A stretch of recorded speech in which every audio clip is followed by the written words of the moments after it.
आज के वीडियो में हम जो हमारे देश का जो राष्ट्रपति होता है उसकी निर्वाचन प्रक्रिया के बारे में आज हम थोड़ी जानकारी प्राप्त करेंगे कि उसका निर्वाचन कैसे होता है। देखिए, जो उसकी योग्यताएं होती हैं वो तो जनरली कि भाई भारत का नागरिक होना चाहिए, वो राष्ट्रपति जो बनने के लिए वो भारत का नागरिक होना चाहिए, उसकी उम्र 35 साल से ऊपर होनी चाहिए, वो संसद के सदस्य बनने की योग्यता रखता हो, ये सामान्य सी बात है, वो दिवालिया या पागल नहीं होना चाहिए। अब हम यहाँ पर निर्वाचन प्रक्रिया के बारे में बात करते हैं। निर्वाचन प्रक्रिया में सबसे पहले हम बात करेंगे कि निर्वाचक मंडल, दरअसल हमारे यहाँ जो चुनाव होता है, जैसे जो चुनाव होता है जनरली वो राष्ट्रपति का चुनाव थोड़ा उससे अलग है, कराता तो उसे चुनाव आयोग ही है, जो हमारा इलेक्शन कमीशन ऑफ इंडिया है, चुनाव आयोग है, उसी की देखरेख में ये चुनाव होता है, लेकिन इसकी प्रक्रिया थोड़ी जटिल होती है, तो उसी के बारे में आज हम सीखेंगे। सबसे पहला है निर्वाचक मंडल। जो निर्वाचन कौन करता है, उसके जो चुनाव जो होता है राष्ट्रपति का, उसमें निर्वाचक मंडल होता है, उसमें कौन कौन भाग ले सकता है। तो इसमें 3 हैं भाग। पहला तो है संसद के दोनों सदनों के निर्वाचित सदस्य, शब्दों पर ध्यान दीजिए, संसद के दोनों सदनों के निर्वाचित सदस्य, यानी लोकसभा और राज्यसभा दोनों के निर्वाचित, मनोनीत नहीं, निर्वाचित सदस्य। लोकसभा में पहले भी 2 एंग्लो इंडियन के सदस्य राष्ट्रपति जो था मनोनीत कर सकता था, लेकिन वो अब प्रोविजन खत्म कर दिया गया हमारे संविधान से। तो लोकसभा में तो सब, लोकसभा में जो भी है वो निर्वाचित ही है, राज्यसभा में निर्वाचित सदस्य, राज्यसभा के मनोनीत सदस्य उसमें शामिल नहीं होते। तीसरा है दूसरा राज्य विधानसभाओं के निर्वाचित सदस्य। राज्य विधानसभाओं, जो राज्य के विधायक होते हैं, सीधी सी बात, वो इसमें प्रतिभाग करते हैं। और केंद्र शासित प्रदेशों में सीधी सी बात, जहां विधानसभा है, हमारे पुडुचेरी और दिल्ली में विधानसभा है। हमारे केंद्र शासित प्रदेशों में 2 केंद्र शासित प्रदेशों में विधानसभा है, पुडुचेरी और दिल्ली। तो वहां के भी विधायक इसमें भाग लेते हैं राष्ट्रपति के चुनाव में। तो राष्ट्रपति के चुनाव में क्या था कि भाई जो पहले क्या था कि चुनाव होता था, तो जो चुनाव आयोग ने देखा कि जो जिसके पास एक भी वोट नहीं है, पता लगा 4 लोग भी उसके पक्ष में नहीं है, तब भी वो राष्ट्रपति का चुनाव लड़ने को तैयार होता जाता है। तो वहां पे एक तो प्रक्रिया वैसे ही राष्ट्रपति चुनाव की जटिल है, और उस प्रक्रिया में और ज्यादा उम्मीदवार हो जाते थे, वो और जटिल हो जाती थी। तो उस प्रक्रिया को, उसकी जटिलता कम करने के लिए भाई चुनाव आयोग ने 1974 में 1974 में चुनाव आयोग ने क्या किया, उसने एक प्रक्रिया निर्धारित की कि भाई अगर कोई राष्ट्रपति का चुनाव लड़ेगा तो उसे 50 प्रस्तावक और 50 समर्थक सदस्यों के, संसद सदस्यों के 50 प्रस्तावक और 50 उसके समर्थकों के एक साइन चाहिए, उसके हस्ताक्षर चाहिए, सूची, हस्ताक्षरों की सूची चाहिए, तभी वो उसमें उसका नामांकन दाखिल कर सकता है राष्ट्रपति चुनाव का। 50 समर्थक और 50 प्रस्तावक। अगर वो राष्ट्रपति चुनाव लड़ना चाहता है तो उसे 50 प्रस्तावक और 50 समर्थक जरूरी हैं, तो वो राष्ट्रपति का चुनाव लड़ सकता है। अब इसकी प्रक्रिया क्या है कि ऐसा नहीं है जैसे हमारा विधायकों का चुनाव होता है या सांसदों का चुनाव होता है कि भाई जिसके वोट ज्यादा पड़ गए वो जीत गया। मान लो 100 वोट है, 100 वोट में हमारे 10 कैंडिडेट लड़े, किसी को 15 मिले, किसी को 10 मिले, किसी को 25 मिले, किसी को 12 मिले, तो 25 वाला जीत गया। जिसको सबसे ज्यादा मिले, मान लो जो सबसे ज्यादा वाला उसे 25 वोट मिले 100 में से, तो वो 25 वाला जीत गया, क्योंकि 25 से ज्यादा और किसी को मिले ही नहीं। लेकिन यहाँ पे क्या है, यहाँ पे जो प्रक्रिया होती है वो थोड़ी अलग होती है। इसमें क्या है कि जो इसमें जो निर्वाचन मंडल के जो होते हैं लोग, वो क्या करते हैं, जो जिसको उन्हें वोट देना होता है उसे तो वोट देते ही हैं, लेकिन अन्य जो होते हैं चुनाव लड़ने वाले अन्य लोग, उनको भी वो वरीयता क्रम में मतदान करते हैं। अन्य को, जैसे मान लो 5 कैंडिडेट लड़ रहे हैं, राष्ट्रपति का चुनाव 5 लोग लड़ रहे हैं, तो उन्हें जिसे वोट देना है उसके आगे वो एक लिखेंगे। उसके आगे क्या लिखेंगे? एक। उसके बाद वरीयता क्रम में 2 3 4 5 इस तरह से वो जिसको चाहेंगे दूसरी वरीयता किसको देना चाह रहा है तो उसके आगे 2 लिख देंगे, जिसको तीसरी वरीयता देना चाह रहा है तो उसे 3 लिख देंगे। तो उन्हें सबके आगे 1 2 3 4 5 करके इस तरह से वरीयता क्रम देना जाएगा और जिसको आगे उन्होंने 1 लिखा उसको माना जाएगा कि भाई इन्होंने इसको वोट किया। तो इसमें ये भी है कि भाई जैसे विधायक है, अब विधायक तो थोड़े क्षेत्र का प्रतिनिधित्व करता है और सांसद जो है संसद का सदस्य है वो बड़े क्षेत्र का प्रतिनिधित्व करता है। तो उसी के हिसाब से जो जितने क्षेत्र का जितनी जनसंख्या का प्रतिनिधित्व करता है वो उसी के आधार पर उसके वोट की वैल्यू निर्धारित की गई है, उसके वोट की वैल्यू निर्धारित की गई है। जो हमारा संसद होता है, संसद का सदस्य होता है, जो राज्यसभा या लोकसभा का सदस्य होता है, उसके मतों की वैल्यू निर्धारित की गई है 708।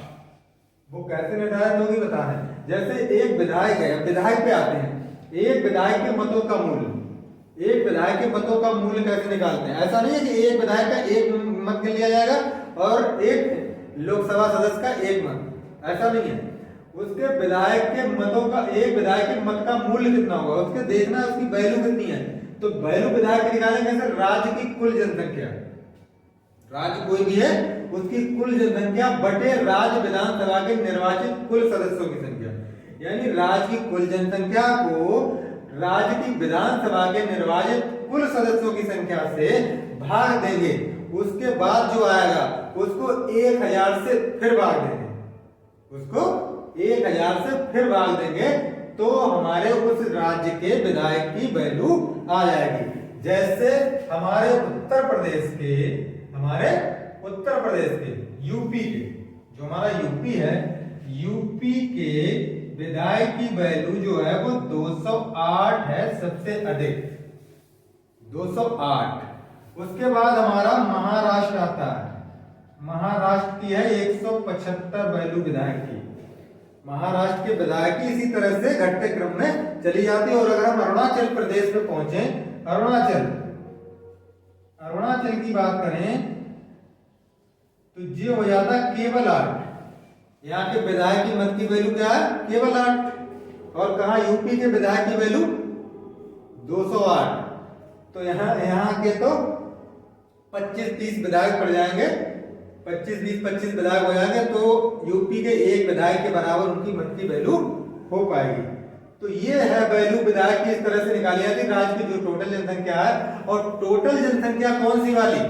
जो वर्तमान वाली नहीं, 1971 में जो जनगणना हुई थी, 1971 में जो जनगणना हुई थी उसी के आधार पर 2001 में जो 84वां संशोधन किया गया था, संविधान संशोधन, उसमें इसे 2026 तक बढ़ा दिया गया। 2026 तक के चुनाव तक, 2026 तक इस प्रक्रिया को एक 1971 वाली जनसंख्या के आधार पर ही राष्ट्रपति चुनाव होगा। 2026 के बाद इसका जो आधार है, अभी आधार क्या है इसका? 1971 की जो जनगणना के अनुसार जो जनसंख्या थी राज्यों की या देश की, उसका आधार है। लेकिन 2026 के बाद ये चेंज होगा। तो अभी 1971 की जनगणना के आधार पर ये वोट की वैल्यू निकाली जाती है। इसी तरह संसद के सदस्य की वैल्यू क्या है? सभी राज्यों के विधायकों के मतों का मूल्य और बटे संसद के निर्वाचित सदस्यों की कुल संख्या, यानी सभी राज्यों के विधायकों, सभी राज्य के जितने विधायक हैं, हमारे सभी राज्यों में, हमारे जो टोटल राज्यों में विधायक हैं, कुल विधायक हमारे कितने हैं? कुल विधायकों की संख्या अगर की जाए तो 4120। पूरे देश में विधायकों की संख्या है 4120। और संसद के सदस्य कितने हैं? अगर लोकसभा की बात करी जाए तो 543 और राज्यसभा के निर्वाचित सदस्य, निर्वाचित की बात हो रही है तो 233। 3 और 3 6, 4 3 7, 5 2 7, 776। तो 776 हमारे टोटल सांसद हैं और 4120 यानी 4120 कुल विधायक हैं। तो इस आधार पे हमारे सभी विधायकों के मतों का मूल बटे संसद में निर्वाचित सदस्यों की संख्या यानी 776 से भाग दे देंगे तो हमारे इसका मूल आ जाएगा। जो हमारा मूल आज की परिस्थिति में आ रहा है 708। अब यहाँ पे देखिए जो राष्ट्रपति होता है उसके लिए ऐसा नहीं है कि सबसे ज्यादा मत मिल गए तो वो जीत जाएगा, नहीं, उसे एक निश्चित मत प्राप्त करना अनिवार्य है। और वो निश्चित मत क्या होते हैं? कुल वैध मत, कितने वैध मत पड़े और बटे जो राष्ट्रपति के जितने लोगों का चुनाव हो रहा है। तो चुनाव तो हमारे राष्ट्रपति एक ही होता है, तो एक का चुनाव हो रहा और उसमें एक और जोड़ दें। जितने लोगों का चुनाव हो रहा है तो एक का चुनाव हो रहा है और एक में एक जोड़ दिया तो हो गया 2, और उसको डिवाइड कर दें कुल मतों को, कुल वैध मतों को। एक और एक यानी 2 से सीधी सी बात समझिए, कुल वैध मतों को 2 से डिवाइड कर दें और प्लस उसमें एक जोड़ दें, प्लस एक कर दें, एक उसमें जोड़ दें या 50% प्लस 1, यानी इतने उसे मत वैध मतों का इतना परसेंट 50% से अधिक मिलना अनिवार्य है, तभी वो राष्ट्रपति चुना जाएगा। ऐसा नहीं है कि 4 लोग लड़ रहे हो, 4 लोगों में सबसे ज्यादा। अब इसके लिए प्रक्रिया क्या है? इसके लिए जो एकल संक्रमणीय प्रतिनिधित्व प्रणाली जो है इसके लिए बोला गया। इसमें होता क्या है कि अगर पहली गिनती सबसे पहले क्या होती, प्रथम वरीयता वाले लोगों की, जो प्रथम वरीयता के मत होते हैं उनकी गिनती होती है। अगर किसी कैंडिडेट को प्रथम वरीयता में, जिसके सबसे ज्यादा प्रथम वरीयता वाले, अगर वो प्रथम वरीयता में इतने मत प्राप्त कर लेता है जितने ये मत चाहिए, तो दोबारा गिनती की जरूरत नहीं है। लेकिन अगर वो जितने कोरम चाहिए, जितने मत चाहिए उसे, उतने ये मत इतने प्राप्त नहीं कर पाता, तो क्या करते हैं? दूसरे वाली गिनती शुरू करते हैं, दूसरे राउंड की। दूसरे राउंड की गिनती में क्या होता है कि जो सबसे कम कैंडिडेट, मान लो 4 लड़ रहे हैं, तो 4 में जो सबसे कम वाला कैंडिडेट है, ऐसा कैंडिडेट जिसको प्रथम वरीयता के सबसे कम वोट मिले, जिसको प्रथम वरीयता में लोगों ने सबसे कम मत दिए, तो उसको क्या किया जाता है? उसके प्रथम वरीयता के जो मत होते हैं उन्हें रद्द कर दिया जाता है, उनको रद्द कर दिया जाता है। और उसके जो द्वितीय वरीयता वाले जो मत होते हैं, ध्यान से समझिएगा, जो उसके प्रथम वरीयता वाले जो मत होते हैं, किसके? जिसको सबसे कम लोगों ने प्रथम वरीयता दी, तो उसके प्रथम वरीयता वाले उनको मत को क्या कर दिया जाता? उन्हें रद्द कर दिया जाता उसके मतों को।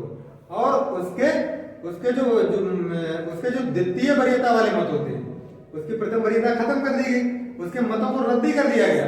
लेकिन उसके जो दूसरे वरीयता वाले थे, जो जिस लोगों ने उसे दूसरी वरीयता दी दूसरे नंबर पे, वो उनका क्या किया जाता है? उनको सभी जो जितने बाकी कैंडिडेट बचे सभी में डिवाइड कर दिया जाता है, सभी को दे दिया जाता है, सभी के प्रथम वरीयता में उन्हें जोड़ दिया जाता है। जो सबसे न्यूनतम वाला कैंडिडेट था उसके जो द्वितीय वरीयता वाले मत हैं उनके प्रथम वरीयता में जोड़ दिया जाता है। और ये प्रक्रिया कब तक चलती है?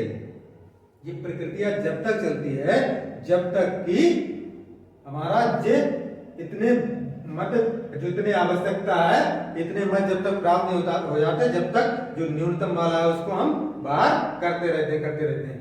अभी तक हमारे जो भारत में राष्ट्रपति का चुनाव हुआ है उसमें केवल एक बार ऐसा हुआ जो दूसरे राउंड की गिनती करनी पड़ी, वरना हमें पहले राउंड की गिनती में ही हमारा राष्ट्रपति का चुनाव हो जाता है। जो हमारा संविधान में उपबंध है, संविधान में उस पर नजर डाल लेते हैं कि अनुच्छेद 54 जो है उसमें क्या है?